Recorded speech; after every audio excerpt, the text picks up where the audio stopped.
Jimmy. Thank you, Mr. Chairman. Let me begin by acknowledging that Professor Omarova's thesis was certainly written a long time ago. The reason it is relevant is because it was advertised on her resume up through 2017. I think it would be completely relevant to this discussion. What apparently some of my Democratic colleagues want to really avoid is a full discussion of her policy views, but that's what we're going to have this morning. Now, I've read a variety of Professor Omarova's writings. I've watched her videos of her speaking. I have absolutely no doubt she's extremely intelligent, very knowledgeable, and she's an experienced law professor. My concern with Professor Omarova is her long history of promoting ideas that she herself describes as, quote, radical, end quote. I agree that they're radical, and they can fairly be described also as socialist. In fact, I've never seen a more radical nominee to be a federal regulator, and I'll be using her words. Let's talk about some of Professor Omarova's radical ideas. For starters, we know she wants to, and I quote, effectively end banking as we know it, end quote. Now, what does that mean? Well, she's told us what that means. In, quote, the People's Ledger, that's the name of a paper that she wrote, she published just last month. She outlined her plan for nationalizing retail banking. Under her plan, and I quote, central bank accounts fully replace, rather than uneasily coexist with, private bank deposits, end quote. So in other words, you couldn't have an account with a community bank. Your money would be held by the government at the Federal Reserve. Now, I remember well countless Pennsylvanians outraged over recent Democrat plans for the IRS to get a certain amount of personal banking information. Imagine their reaction to having the government actually take over their bank accounts. Professor Omarova also has a proposal to control the money supply through these individual Fed accounts, as she calls them, including when necessary, and I quote, implementing a contractionary monetary policy by debiting those accounts. Now, for those who are not accountants, debiting means basically subtracting. This, she allows, could be, and I quote, perceived as the government taking away people's money, end quote. Well, I think I know why it would be perceived that way, because it would be the government taking away people's money. Professor Omarova's plan would devastate all banks, but especially community banks, because they rely on the deposit taking for the lending money to local businesses and residents. So what would happen in these banks under Professor Omarova's plan to outlaw their business model? Well, according to the People's Ledger that she wrote, Professor Omarova might allow these community banks to continue to exist, but only as, quote, franchisees, end quote, for the government, if they qualify for a license to, quote, operate physical branches and ATMs on the Fed's behalf, end quote. I see. Except that Professor Omarova would deny these banks their source of funding, which is deposits.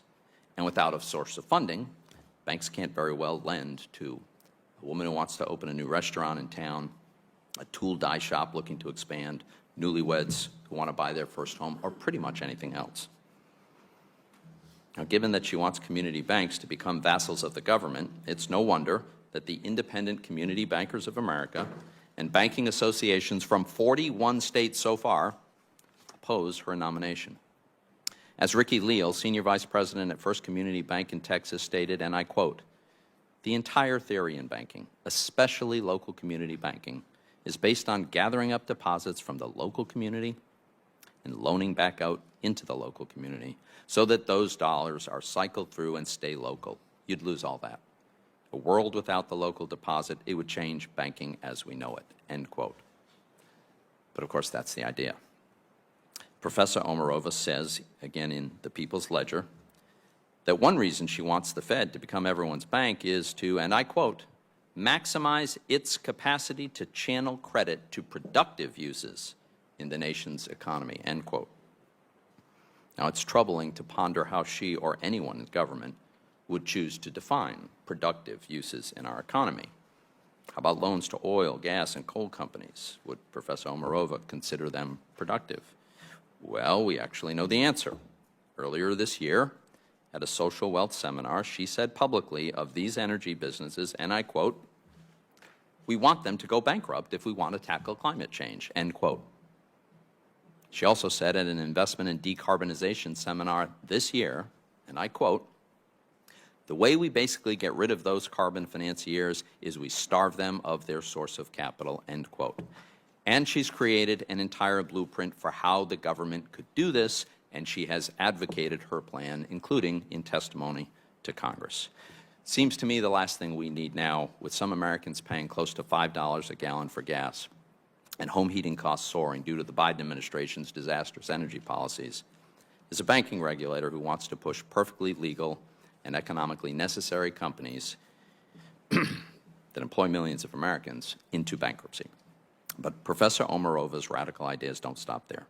She has a plan for the government, through the Fed, to replace the free market in setting what she calls, and I quote, "systemically important prices," end quote. But these are things she lists. These are things like food, wages, energy. And since the administration's done such a great job on inflation, I'm sure Americans can't wait until the Fed starts directly controlling prices for eggs and milk and rent. And this isn't the only time that Professor Omarova has expressed support for government control on wages.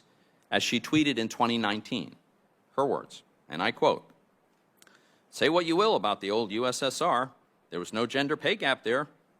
Market doesn't always know best," end quote. I suspect Professor Omarova may claim that as comptroller of the currency, she wouldn't have the power to enact all of her radical views. But the truth is, the comptroller is a very powerful regulator. It wields enormous powers through bank chartering, regulation, enforcement, and especially through its opaque supervision process. The comptroller is also a member of the FDIC board and the Financial Stability Oversight Council, America's financial superregulator. Professor Omarova may also claim that her writings are just thought experiments. But for the last decade, she's been a consistent, forceful advocate for these radical ideas in her writings, in public statements, and in testimony before Congress. Now, taken in their totality, her ideas do amount to a socialist manifesto for American financial services. She wants to nationalize the banking system, put in place price controls, create a command and control economy where the government allocates resources explicitly instead of free men and women making their own decisions about the goods and services they want to buy and sell in an open market.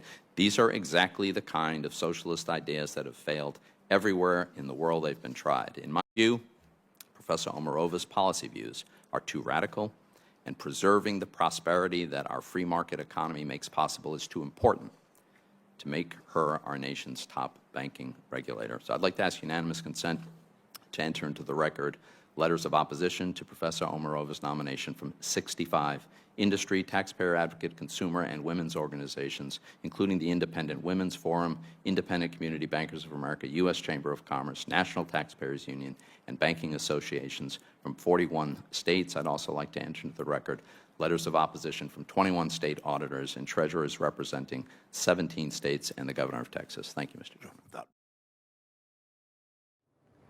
Have you noticed that as everything around you seems to decline, one thing still grows?